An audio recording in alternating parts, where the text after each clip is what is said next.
Welcome back to episode 126 of the Disorganized Wizards Club podcast. My name is Alex. I'm here as always with Adam. Hello. And Cam. Hey. And we're a group of auto-based players that play just about anything and everything we can qualify for. We talk about decks, terms, stories, just about anything to help you and ourselves get better at Magic. Hopefully. We're going to find out this weekend if playing Legacy all week and what we did last week has helped you improve at your wizardry. Man, honestly, I was saying this before the show, but I take back every bad thing I've ever said about Legacy. This format is fun. Yeah. It's great. It's great. It's almost like I've been saying this all the time. Yeah. And whenever we talk about classics or opens that are Legacy or GPs, you're just like, yeah, it's just like, it's whatever, like, and just move on and not really care. And I'd always be like, oh, come on, like, we should talk about this. It's so interesting and fun. Yeah. Now you understand. I've been having a good time playing Legacy. There's just so many like interesting lines and like so much to think about. And, like, format's amazing. What to play around and like what's going on. Oh, man, I've been having a lot of fun. Yeah, it's almost like it's not actually at all the myths you hear the people who don't play Legacy talk about what Legacy's like, right? Yeah, it's almost like that. Oh, it's just turn one kills and like, blah, blah, blah. Like none of that happens, right? No. Aren't they describing vintage? But even then, like vintage games often just devolve into these like weird long resource battles. I don't know anything about vintage. Yeah. See, this is why. Like it's always like people who just don't know anything about the formats are like I remember like so many times I'd see these like online like locally, there'd be like people arguing between like modern and legacy players. And like every time they go, well, at least in modern, it's like, you know, decks can interact and whatever. It's like, yeah, I guess like Forceful and Days aren't interactions and Wasteland isn't interactions. But yeah, you're right. Like, you know, yeah, you got us. But yeah, I'm pretty excited. We're gonna be at Magic Fest Niagara this weekend. Yeah, staying on stateside, baby. Are you gonna play in the main event? Still haven't decided. Don't know. I'm just really burnt out from this semester, man. A lot of funerals, a lot of misery. You know, just marking assignments. Also, just maybe worse than the deaths in my multiple deaths in the family. Like it's just I was so sick. Like for a while, it was just a beating of a semester. Like I'm fine. I'm like not like super beat up about it. I'm just burnt out, man. So like I might honestly go. Like I was actually thinking about doing the limited, what's it called? The limited Fanatic. But then I was like, Cam brought up a good point that it's like so much work. Yeah. It's like actually you just have to grind. And I love Legacy, obviously. And I played in the Syracuse event and I did I cashed. And so I'm pretty tempted to run it back and just play again. But I don't know. I just don't know if I want to play the main event or go and like report main event essentially as like for the podcast, like watch what's happening, like live tweet it and basically go as like coverage for our Discord listeners and like just post in Discord from the convention center all weekend, right? I mean, you kind of felt it like this though going into GP Toronto though, and then after you played it, you're like, yeah, like I didn't have a good day one, but I just missed playing competitive Magic so much. Sure. So I don't know. Yeah, the only other thing I'm mad about is they screwed up my Planeswalker thing, and I don't have any buy. I don't even have a buy still because they messed up my Planeswalker number and just made me a new one. And then I was like, well, hey, like I want my buys, and they were like, oh, well, we could just merge them, but like we don't really know what's happening with them, so we're not going to merge them. So like, too bad. And I was like, okay, great, cool, like yeah. So you've just been playing under this new number, for the past little bit. Well, no, and then at Syracuse, like SEG had no problem like using my old number. So under them, I played my old number. But like they didn't tell me they did that to me at GP Toronto. Okay. They were just like, oh yeah, we like when you signed up, we couldn't like figure out why we couldn't find your DCI, so we just made you a new one. But they didn't tell me that. Oh. So I just played all of Toronto under some random new DCI. That's really weird. They also did that to me at the team PTQ with Benson, remember? Yeah. And I was like, please don't. And then they just did. And then so I have like 3 different DCIs now. And they just really keep being like, oh, we can't find them and like making a new one. I'm like, okay, like, wow. How is your system so incompetent?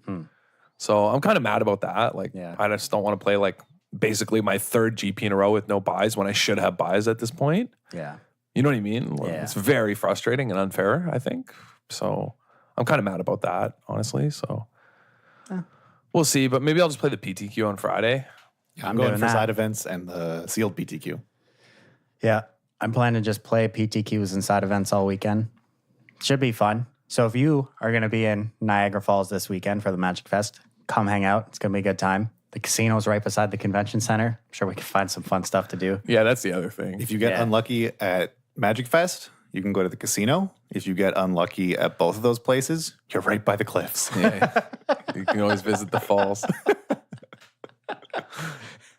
Family show camp.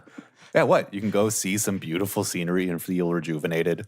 Yeah. The cool spray of the water in the air. Cool you off. It's very zen, lets you refocus on what's important in life, and you go back to spend a joyful evening with your friends. Really puts things in perspective, you know what I'm saying? Yeah, what do you think I was getting at? We're staying on stateside, right? So Yeah, we are. yeah. Nothing bad happens there. No. Yeah, we'll get some cheap beers and Yeah. So we have something really important to talk about. A monumental event happened this past weekend in Magic, you could say, where finally, after a very, very long time, the best deck in Modern won a GP. Tron has ascended to Chad status now. Yeah. We did it. it was always a Chad day. Tron finally taken down a GP in Sao Paulo. That was the Tanner deck. I almost didn't believe you that Tron had never won a GP when you said this. Yeah, I don't know, man. Is that actually true? Dude, it's just so, like, I don't know. It's one of those weird decks that it's, like, so good, but inconsistent as hell. But it's top eighted. It's a bajillion GPs, right? Yeah, but it never, like, top eights in multiple numbers usually. Oh, it's like one guy sneaks in. Yeah, and I think they're, Then he gets stomped.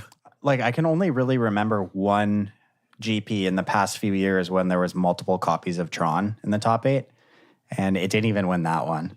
It's just, I don't know, never gone all the way, but we did it. Karn's on top, baby. And hopefully we just see a lot more of this coming in the future. Well, there's been a bunch of like cards spoiled that you were excited to go into Tron, Yeah.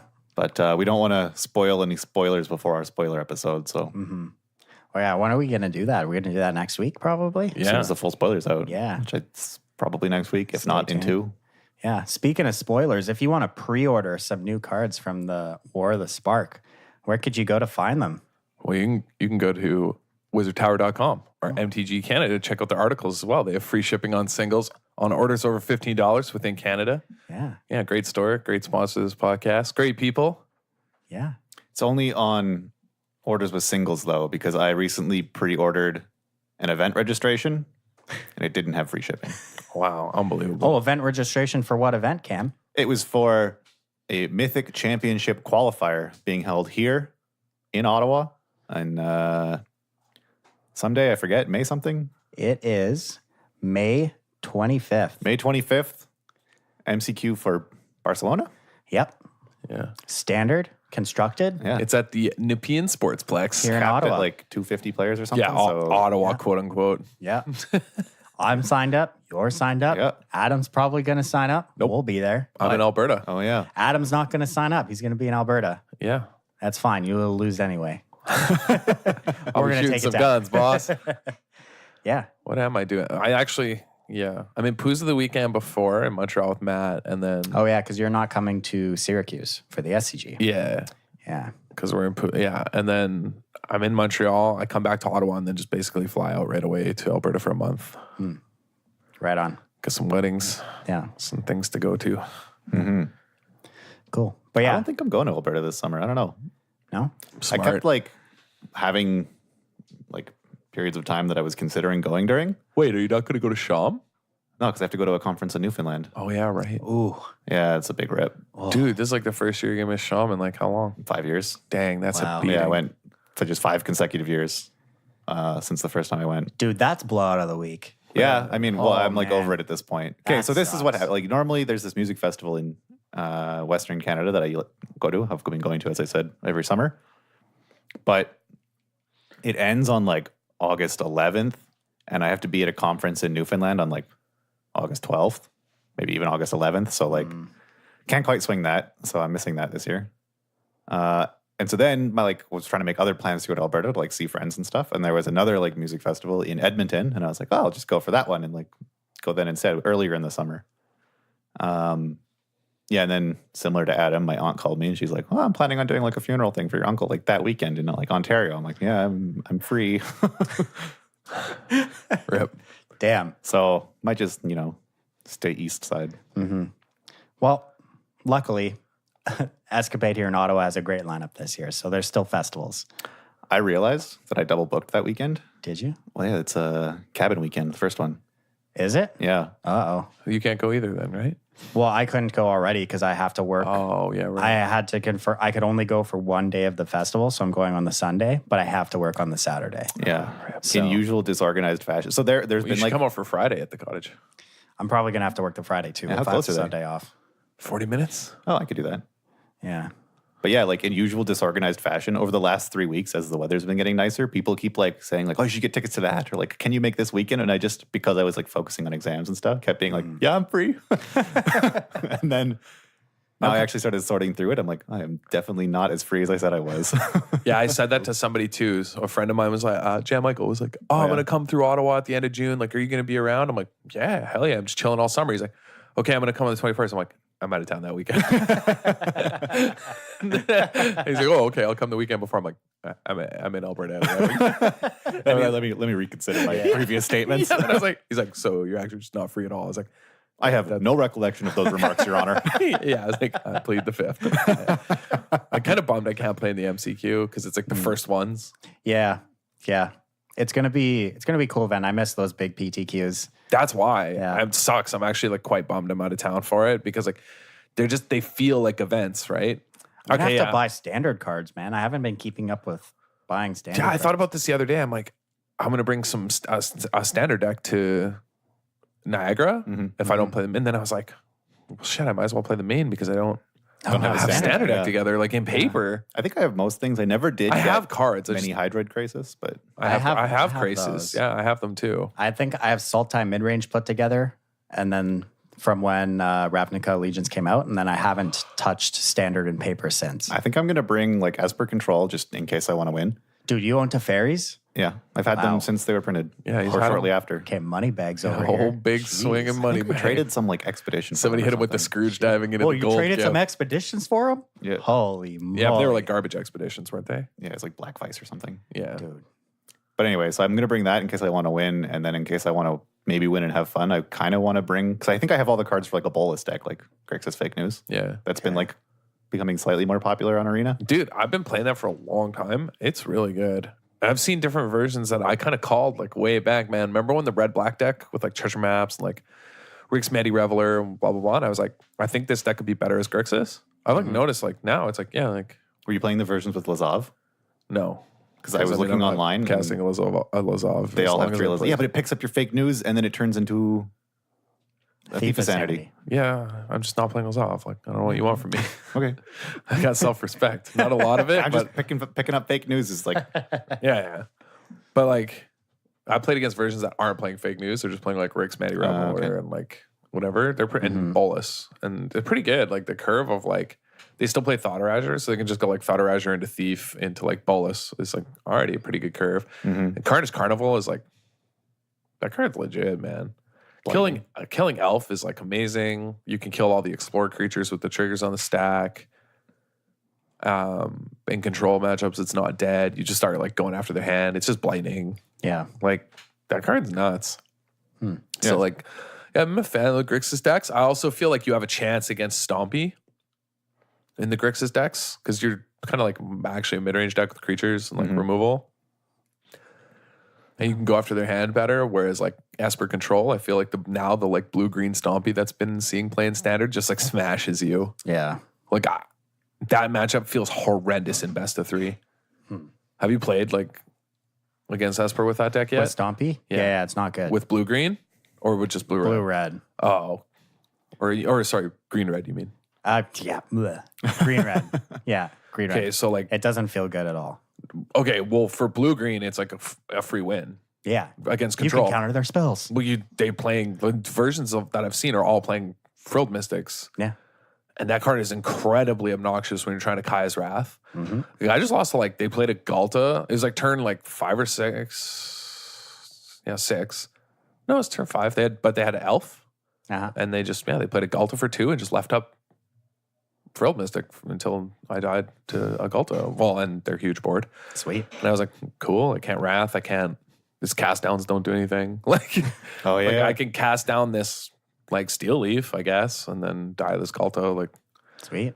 yeah, and then I tried to Vraska's Contempting, got countered, obviously. Like, no, those decks are like really, the green blue Stompy deck is good. Weren't you saying what's his face? Yeah, Like, yeah. There's been a bunch, like most notable, I saw Martin User tweeting about it because he used it to play to Mythic. Said he got there like much faster than he has before with that deck. No, I think that deck is actually insane. It's pretty popular on ladder. The Stompy decks, like green, red, and green, blue, I found. I think the green blue one's better.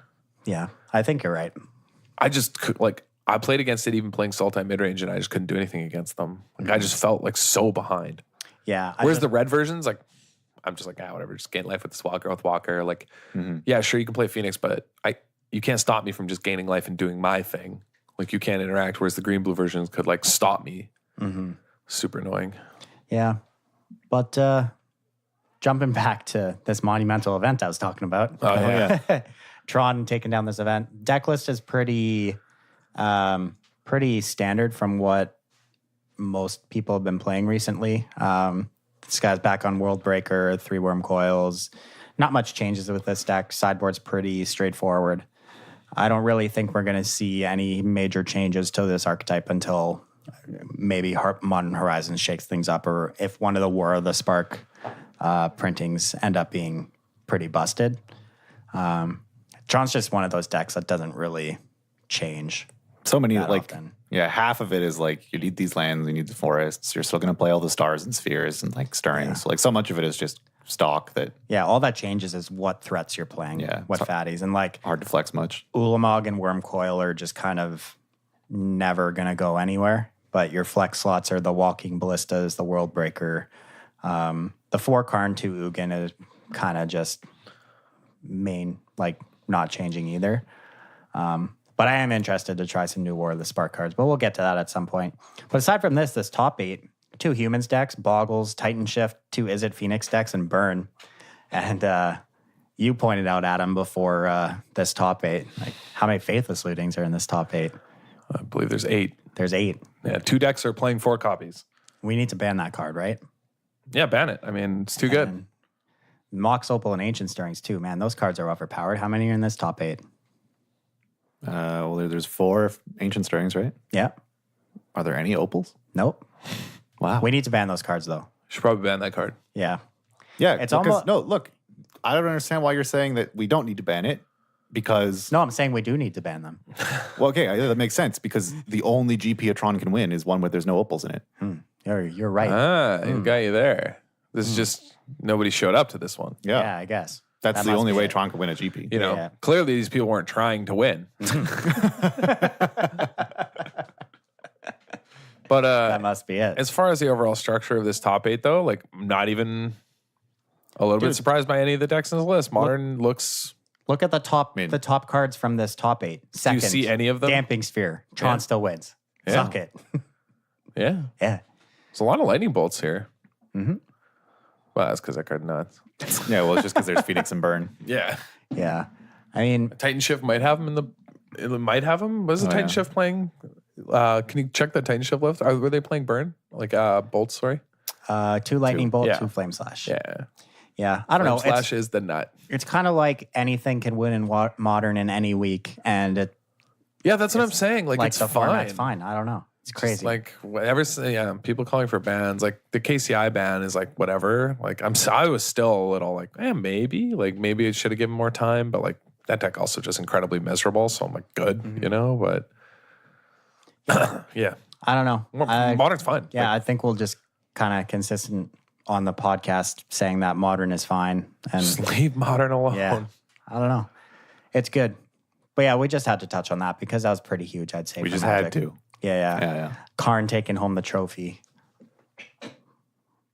But Well, congrats to you and your brethren. thanks, man. Happy to be here. You know, I want to thank God. And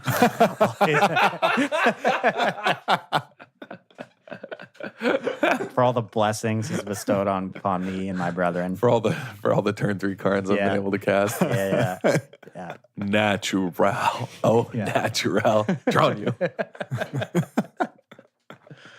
But we've got a interesting topic this week. I want to talk a little bit about resource management in Magic.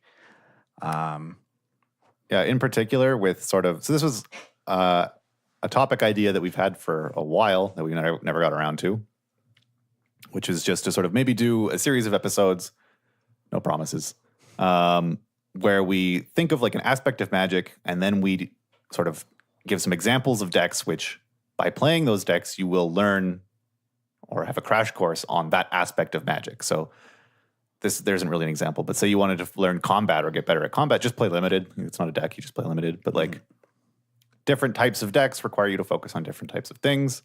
And so our topic for this episode, due to Stelly's recent foray into Legacy. Into Magic. No, You're right. Yeah. Into Legacy is resource management as exemplified by Delver, like literal Delver in Legacy, and Delver style decks like Mono Blue and Standard. Mm-hmm. So you guys are the sort of experts here. I've played a bit of Mono Blue, but you two have played a bunch of Delver. So yeah. Well, so one of the most interesting things about Delver is, being a tempo deck, it's your resource management is probably just the most important thing you have to consider throughout a whole game. Like things where choosing when to fetch, what lands you're fetching, are you shuffling with your ponder? What cards matter? When you have to be on the defensive, when you have to protect your threats, or when you can just let them die. Like there's so many things to think about constantly, and it could change like immediately with one play in a turn, and you have to be able to recognize that. And that's why this deck is such a good example for talking about this topic.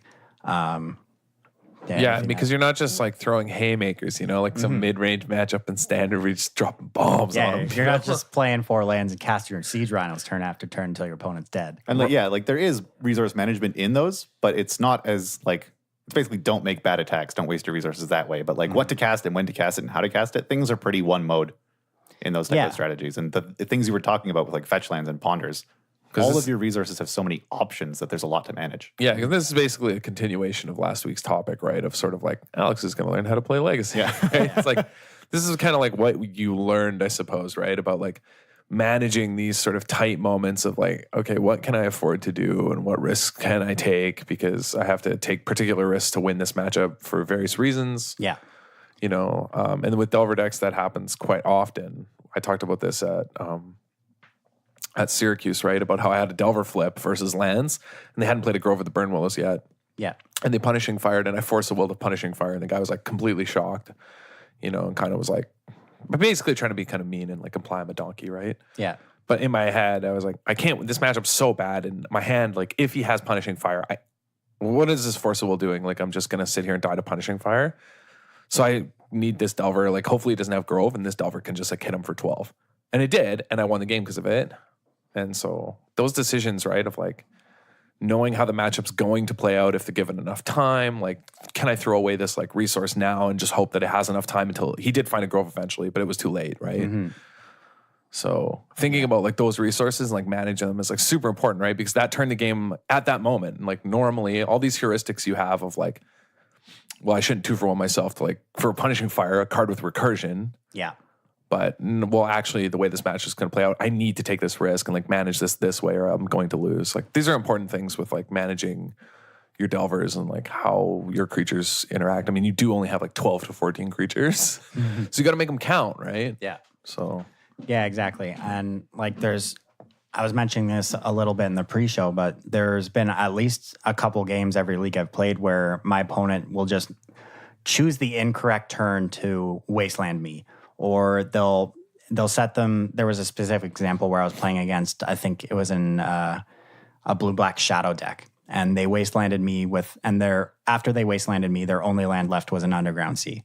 And I had a Delver in play and 1 land left, and an island. And then I just got to untap, wasteland them, and then they never played another land for the rest of the game, and I won immediately. Welcome to Legacy. But like they fetched out that Underground Sea on turn 1. Yeah, that was a choice. After I played a turn 1 Delver. To manage their resources, which ended up punishing them. Mm-hmm. Yeah, I mean, like, we'd have to know how the rest of the game went, but, like, presumably they could have made different... I can tell you, they didn't play land and died to Delver. Right, exactly. So, like, you have to weigh these risks and options, and, like, maybe they made the right choice and just got unlucky. Like, that's also possible, but I think that's why it's, yeah, that's one of the also difficult things in playing Legacy and playing Delver decks is like, you can lose and it doesn't mean you were wrong. Mm-hmm. You know what I mean? Yeah. Like, it's, yeah. You could have still managed them properly, and this happens a lot, right? Like, yeah, you had a good example about taking risks, didn't you? Yeah, well, like that's about like what resources can you throw away? Like, can you afford to fetch this Tundra here and get wastelanded because you need to have kind of the pressure and quote unquote air quotes tempo, you know what I mean? Or can you sort of play towards like your resources in the longer game and just fetch basics? Like all these things are important questions. And I feel like you should take risks in managing your resources in Delver, but maybe I'm wrong. I mean, like Autumn wins the first Mythic Championship by being actually incredibly risk averse. Yeah. A level of risk averse that I don't think like I'm actually surprised to see. I think that was an exception though. I think generally it's better to take risks if you, but yeah. That was just a case-by-case basis of like, she could afford to be very risk averse. Yeah. It was, what was the play when they played their turn 1 Flying Man and then didn't cast the Curious Obsession on turn 2? Because they want to have to fight over Devil Removal Spell. That's what it was. Yeah. Because if they go Removal Spell, you dive down, then they untap, and on their main phase, Removal Spell again. Yeah. You get wrecked. Yeah, and Autumn waited until they were able to have the die down plus counter spell for the second removal spell and just completely took over the game after. Yeah. That was just a matter of just being incredibly risk averse where you probably could, I guess. But I think that's like a unique exception. I would have lost that match. Yeah. Because I would have taken the risk. I'd have been like, time to get him. I can safely say I would have lost that match as well. But I think there's no harm in that. But yeah, the reason I had this on the list though is like originally what came up was like I was talking about this on the pre-show that like at Syracuse after having like a really good day 1, I had like a pretty rough day 2 where I mauled a bunch. But I was talking to somebody that day, and they said, "Oh, what happened?" And I said, "Oh, I just mauled a bunch." And then I said, "You know what? Actually, though, like it's my fault. I should probably have kept those greedy hands. I should have taken the risk because like." And they were like trying to tell me, no, it's okay. You know, like that's the risk averse. Like that's the correct, you know, whatever. And I'm like, yeah, but to win a tournament, you got to run hotter than the sun. So like, I think you got to be risky and like, yeah, you have to have your risks pay off enough times that. Yeah. And I think in like Delver decks, you have to like sort of accept that like certain sort of things are going to get punished that with your resource management. Like you can't. One of the problems that's so interesting with Delver is like you aren't winning like a super long game.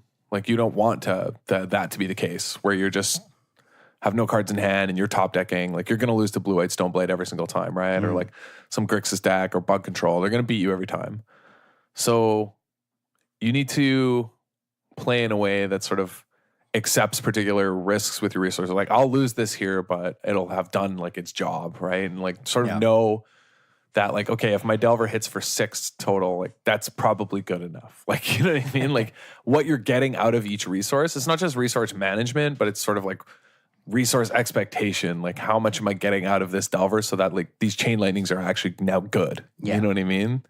Like, or do I use these chain lightnings to clear the way for the Delver to hit? You know, because like, I don't know how many removal spells are in their deck. Like these are all questions, right? Yeah. Because like how much more damage are you realistically getting out of your Delver if you use your chain lightning here? Yeah. So all those things, you know, you're just trying to push man. Like you could also say like Burn similarly has these issues. Like Burn decks and aggressive decks generally will teach you resource management better than I actually think control decks. I think there's a myth that control decks teach you resource management very well, but I don't think this is even remotely true. I think it just teaches you a different kind of resource management or priorities on resource management. But control decks are a lot more brain dead in like Wrath, draw cards, cast Chemistry's Insight. Okay, they didn't do anything I have to counter. Okay, draw cards. You know, like that's not. Yeah, there's a few turns in control decks, particularly say you're playing Esper control in standard. Like turn 4, sometimes, you have to decide between Chemistry's Insight or countering things. Like there's a few scenarios early where you have to sort of make these decisions. But in general, the deck is built to wildly overwhelm its opponent in card advantage. And if that is functioning properly, if you're taking up Teferi and casting Chemistry's Insight, you have 3 cards that they don't. And at that point, you don't have to think about resource management because you have so many. You can just blow them all on anything and you'll win because that's how your deck is built to overwhelm your opponent. So they're not as resource management as you imagine. Yeah, exactly. Whereas I think these sort of decks like mono blue, Delver, mono white even, you know what I mean? We saw this be the case actually. A good example was during the Mythic Invitational when, I wish I could remember who it was, but they had mulled, which is already lights out in best of one, obviously, but I was just joking. But they mulled and they had a choice this turn of playing a 3-drop Benelish Marshal and attacking with like the 2 or 3 creatures they already had in play, or leaving up the double Unbreakable formation they had in hand. I'm pretty sure this was Savitz. And he played out the Benelish Marshal and got instantly wrathed. This was definitely Savitz. And I was kind of ranting. And then he lost on the spot. And I was kind of ranting about how like this was such a mismanagement of resources, like while we were doing coverage of this event, because I said, look, you already mulled and you have double Unbreakable formation in your hand. You have to leverage these resources the best you can. Because if you play out the Benelish Marshal and get Wrath, you just lose on the spot. And now you have 2 cards in your hand that are dead. Yeah. And that's what happened. Whereas we could manage our cards and our board state in a way that sort of puts these to work. Similarly with Dive Down and Mono Blue, like there's certain ways, right? It's like you kind of like priced into using them in certain moments because like you have to manage them so that they're time efficient and when they do things. And I think that comes in a lot as sort of like what people refer to as tempo of sort of like, okay, well, I'm just going to use these now because I'm not going to matter later. And that's sort of what, like, sure, I'm not getting card advantage, but I'm going to, kill them before that matters. Yeah. And Delver decks like really teach you that. And that's sort of, I think really what's going on in this conversation of like. And these like this point that you make of like identifying when to trade resources because you won't be able to trade those resources efficiently later, is applicable in like a lot of different formats. Like even in this current limited format in Ravnica Allegiance, there's all these Death Touch creatures, but in particular there's Twilight Panther, which requires an activation to have Death Touch. And sometimes your opponent has a Panther but taps out for another creature. And your combat steps in that phase, you generally be a bit more aggressive because they'll have a harder time blocking your larger creatures because they can't have Death Touch, and so they'll be more willing to trade with your small creatures, whereas otherwise, like, those creatures won't trade as well, or, like, I can't think of a good example right now. But I get like, what you're saying. It's that, like, the way that you can use your resources changes when that happens, and you have to be, like, constantly reassessing the board state and recognizing, what can I do with these cards? What will I be able to do with them later? Like, yeah, Delver decks sort of, like, they don't get better later, as you kind of learned. Yeah. But they don't need to from what you've learned as well. That's an important sort of thing to understand is like, we're so used to, if you're a standard player, like if you mostly play standard and limited, you like don't mind generally, I think, with a lot of decks, quote unquote, getting to the late game. The late game, sort of late stage standard, most decks that I can think of right now that are like tier 1 have a late game actually. They all do, basically. Red has Experimental Frenzy. They all have. Red has maybe the best late game if it has an experimental. The entire, all of Standard, Red has the best late game in some ways because nothing beats an Experimental Frenzy that just sits there, right? So Red has it. All these decks, all these Standard decks have like incredibly powerful late game engines, right? Like you think about, March of the Multitudes, even, right? These are monstrous cards. Hydroid Graces. I mean, like where, Nexus of Fate. What do we, Search for Escanta. Like we have all these. Yeah, finding back creatures in Sultai. Teferi. Right. Like we have just these insane late game monsters, but in Legacy, that doesn't matter because, or mono blue, that doesn't matter because we reached a point where they're at 3, right? Yeah. It doesn't matter how many cards they have in hand. They have to all be cancels. Like, you know what I mean? Or like, we're going to burn you. We're going to bolt you. Like, unless they're all counterspell, we're going to bolt you. And you have to just draw a counterspell every turn for the rest of the game or die. And that's the position that these sort of, tempo-y or Delver strategies and resource management decks, Rug Delver, right? All these decks, that's what the position they want to be put in, where none of the cards now that you draw anymore matter. Because we've sort of used these early resource and time management to put you into a position where shuts off outs for you, right? You only now have X draw steps. And that's what aggro has always specialized in, which is sort of like why aggressive decks are better at teaching people to manage resources than mid-range and control. Because like in control and mid-range deck, when you're playing against aggro, you don't have that many options. You play the card you can cast that turn, you know what I mean? Right? Whereas with red, like one of the things I remember you pointed out at the Mythic Invitational it was pretty interesting seeing Steamkin turns where people would come up with these crazy lines, or maybe it was Campbell pointed out, I can't remember which one of you, but saying like, oh, it was interesting seeing, oh, okay, well, they'll probably play this line here, and even commentary thought they'd make this line, and then all of a sudden they'd make a completely different line that pushed, 1 extra damage. And it's like, oh, that is like, that's exactly what we're talking about, right? Mm-hmm. And like seasoned aggressive players, you'll also watch, and this is something I'm not great at, but at certain times, they know when to stop removing blockers and when to start just throwing their creatures into blockers to push damage so that their burn kills their opponent. Yeah, and that's what I'm talking about, right? It's like this sort of moment where, your cards don't matter anymore because you've been put in this position where, right? But this does happen in mid-range matchups. Like you put them in a position where they can't attack anymore, and now you get to attack and force certain blocks that you want. Like this happens everywhere. It's just on a spectrum. Yeah, every deck does this, obviously, but the ones we're talking about, we chose these as examples if you want to get better at managing resources, specifically because they do it around mana, they do it around tempo, they do it around creatures, they do it around spells, which are decks like Delver and Legacy where they're playing Spell Pierce. If you want to talk about a card that's about resource management and time management of when things are happen, right? Spell Pierce is the definition of a card like this. There's a reason in Standard it doesn't show up very much because people can just play the late game like every deck can, which is what we're talking about. But in Delver, it's all about sort of time management, land management, damage management, creature management. Like all these things are your resources, and they all matter in very particular ways about how you sequence things. So you kind of learn all these things that perhaps you'd only learn one lesson from a deck in Modern or Standard. You know what I mean? Yeah, and secondary, or maybe even primarily, other sort of mid-rangey decks or Standard decks, you can still win games where you mismanage your resources early. You will draw some haymaker that will bail you out. If you squander too many of your resources in these Delver decks, in like Delver or Mono Blue early, you will not win. You'll just lose that game. Yeah, you're dead. So, oh yeah, like they're good decks to learn these lessons because you have to manage everything, and also it will immediately tell you when you do it wrong. And so you can recognize your mistakes. Yeah, I mean, Mono Blue is a really good example of this because generally you only have 2 threats in your entire deck that matter. Your Tempest Djinns and whatever you have a Curious Obsession on. And like, if you... and like maybe a Terramander late, but yeah. But like, you don't hold up a counter spell or a protection spell on the wrong turn, or you tap out to play a Tempest Djinn on the wrong turn, and you just lose that resource, you're just drawing dead. You have to draw... Like the game's over, yeah. Yeah, so much has to go right for you to be able to pull yourself out of that. Whereas maybe you just waited an extra turn, or you chose a different turn to cast your Curious Obsession. Like those things matter so much more. That's what I'm saying. Like these decks that we're talking about, like Delver and Mono Blue, like particular decks like this, they have such an interesting intersection of sort of timing sequencing, right?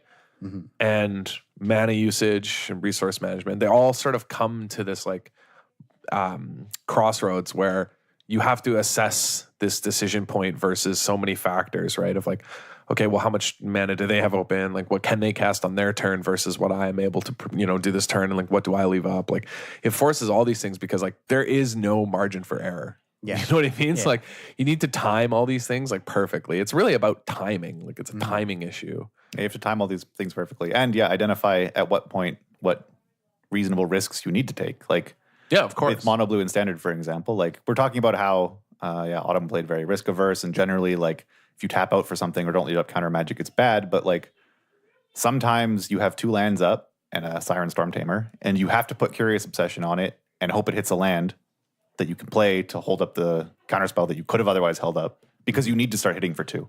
Yeah.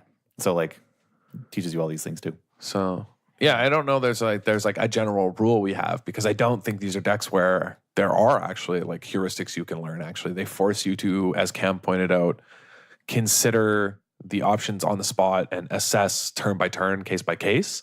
So take your time with them because you're probably not going to go to time because they're fast decks. Yeah. They either win or lose quickly, which is nice, but they will teach you to take your time to think about your resource management and turns that are happening. And I think that alone is a valuable lesson for a lot of players of sort of thinking about each sort of sequence and decision making according to these intersections of time and mana restriction for resource management. And like these aren't really things that you think about a lot when you're playing, other style of decks. Like it's actually so good for you as a player to kind of expand your horizons and play decks where resource management is this much more important because you think about certain things that you're just not normally considering. Right. Like, did you think Legacy was as sort of intricate as it was when you started learning last week? No way. No. You probably just thought like, I just play my thing and... Well, it's just like one of the examples I think I mentioned in the pre-show again was, turn one play. I have a fetch land in my hand. I'm like, okay, so which land do I fetch? Do I fetch my volcanic island or do I fetch my island? Like, okay, I can play my Delver on turn one.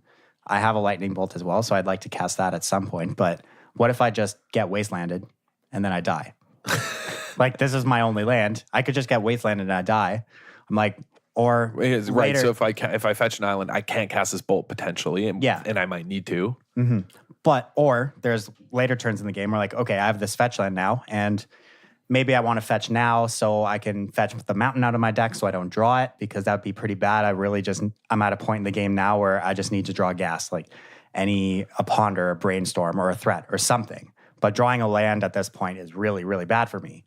Or like, what maybe I need to hold this because if I draw a brainstorm, I can get rid of these other two dead cards in my hand and just draw 3 cards. Yeah, I can just cast Ancestral Recall. So like, what is more important now, getting this mountain out of my deck or being able to get rid of these 2 terrible cards in my hand if I draw a brainstorm? Casting Ancestral Recall. Yeah. You save it. Yeah. So but learning that lesson is really, really, really important. Exactly. And like even early turns, like maybe... Oh, I'm like, do I play my fetch land? Do I crack my fetch land now on my main phase? So I can play around Stifle. Or like, oh, dude, Stifle is like... Or like, there's just like so many different lines you can take with just a fetch land. And so many things you have to consider that you don't really ever realize until you're actually in the moment. You know how like I was saying like people didn't play around Stifle at like SCG Syracuse and I couldn't understand because like you get stifled enough times it's like kind of traumatizing but in a weird way. Like the scene in Kill Bill 2 where she like has to keep doing the punch against the like brick wall or like the thick wooden like board and she can't break it and her knuckles are just like bleeding and like destroyed and in her sleep she's like punching the air. And she punches the like brick wall and wakes up in the middle like screaming because her hand's just like broken and destroyed because she keeps having to punch this thing for like 10 hours a day. That's how I feel playing against Stifle. I'll just be like sleeping and try and crack a fetch and wake up like, I got like stifled. Dude, it's so like, there's an auto. I will play. I hate that card, but I love it. Like, that's why I like it so much. It's such a fun card about like, you know. Dude, but nobody plays around it for some reason because apparently people are just because Rug Delver's like dead, right? But it makes me want to Rug Delver people this weekend so badly and just be like, I should have played around Stifle, I guess. Like, yeah, but it like that's just one of the things about Legacy that has really interested me, and I've really taken a liking to the format just because there's just so many decisions, and that it's really cool to see like, okay, I messed up here because I fetched out my volcanic island where I could have been a little more risk adverse and just gotten an island because I don't have to cast this lightning bolt right now. I'll find another red source eventually. Right. I don't need the bolt in the next 3 turns. And if I do and I couldn't find a red source, then like, okay. Yeah. Then I got unlucky. You know what I mean? Like, so like assessing those like management situations is super important. Yeah. Yeah. Format's awesome. Yeah. And like you didn't just like lose to turn 1. We played Ad Nauseam and we smashed. Yeah. We beat it. Yeah. Ad Nauseam Tendrils. Yeah, we did. Like you don't just like lose, you know, to like storm on turn 1 because like they usually can't just turn 1 you. They're not that consistent. Then it would be the best deck ever. You know what I mean? Yeah. They're not that consistent. Like even when they stormed off, we still won. Yeah. Because they made some gobos and then got attacked in the air. Yeah. They made some gobbles. We were able to like hold the ground. We drew a forked bolt. With a flip delver and a young pyromancer and just like. Well, because we literally exactly because we top decked the one fork bolt we had main deck in the deck game 1. We just like, oh my God, we kill actually two gobbles, make another blocker. Make another blocker with the young pyro. Yeah. Yeah. But that's what I mean. Like, that's super interesting, right? Like, that's like, it's not this sort of idea that people have about like, oh, you just die, Mm-hmm. Yeah. Yeah. Anyway, like, I don't know, just play the decks and you'll see what we're talking about. You can think about these things and like wreck your brain. They're fun. They're like this is one of those topics where it's really hard to fully grasp it without actually just playing the games. Like theoretically, you can kind of understand what we're talking about, but you don't really fully understand until you're in the moment. And you get bodied by a stifle or you fetch wrong. And it's probably like exercise, right? Like if you want to improve your cardiovascular health, like take up running or some aerobic sport. If you want to improve your leg strength, like do squats. If you want to get better at resource management, play Delver. Do your reps. Yeah, it has. It's been a lot of fun playing Legacy, and I'm really looking forward to playing some more in Niagara this weekend. So if you're going to be there, come hang out, shoot us a message on Twitter, or if you are a patron already, we would be in the Discord all weekend. It's going to be fun. Just message us. We'll be hanging out. Yeah, we'll go gamble, play some blackjack. Yeah. Just kidding. I don't actually gamble. Do you guys remember? I've never actually been to a casino. Oh, really? I worked at one I've summer literally when I was never stepped foot inside a casino before. I worked at a casino when I was 19 or 20 in the summer in between in university. I worked at one summer. Weird, man. Yeah. They're fun with the right crowd, but also obviously there's like a lot of people that are miserable there. Yeah, they're weird places, man. Having worked that in just one sounds like a convention center. Yeah. Having worked in one, it's like, I don't know, you see some like grim, like there's a lot of mental gymnastics and sort of like coping that happens. It's like This is another, chalk it up to another reason why that prof, when they were like, what do you think, humans are just like suckers, like duped rubes? Like, have you stepped in a casino? Yeah, they are. Like, I don't understand what you're asking me right now. Do you remember, I've been watching a lot of like one-liner stand-up comics on YouTube the last couple of days, in particular Dimitri Martin and Mitch Hedberg. Yeah, I was going to say like Hedberg, yeah. Yeah, Mitch Hedberg had a joke about like his friend works at a casino. He's a blackjack dealer and he got a tattoo of an ace of spades and a jack of spades. But I'm a blackjack player. I'm going to get a tattoo of a 10 and a 2 and maybe later a king. That's pretty good. All right, well, thank you all for joining the club this week. Make sure, as always, you check out wizardtower.com for all your Magic single needs. Great sponsor of this podcast. They got War of the Spark cards up for pre-order right now. Check them out, wizardtower.com. If you want to support the show, you can find us on Patreon, patreon.com/DWC Podcast. All patrons get access to the DWC Discord. We've got sweet custom tokens for higher tiers. It's really great little community we've built there. Pretty proud of it. And if you want to be part of it, patreon.com/DWC Podcast. We're on Twitter, Facebook, at DWC Podcast 1. And however you listen to the show, whether it's Podbean, iTunes, Google Play, any podcast app, leave us the podcast a review, share it with your friends. Everything helps keep this thing growing and bring it to new listeners. And we'll catch you all next week. See you in Niagara. Becoming a patron is confirmed good resource management.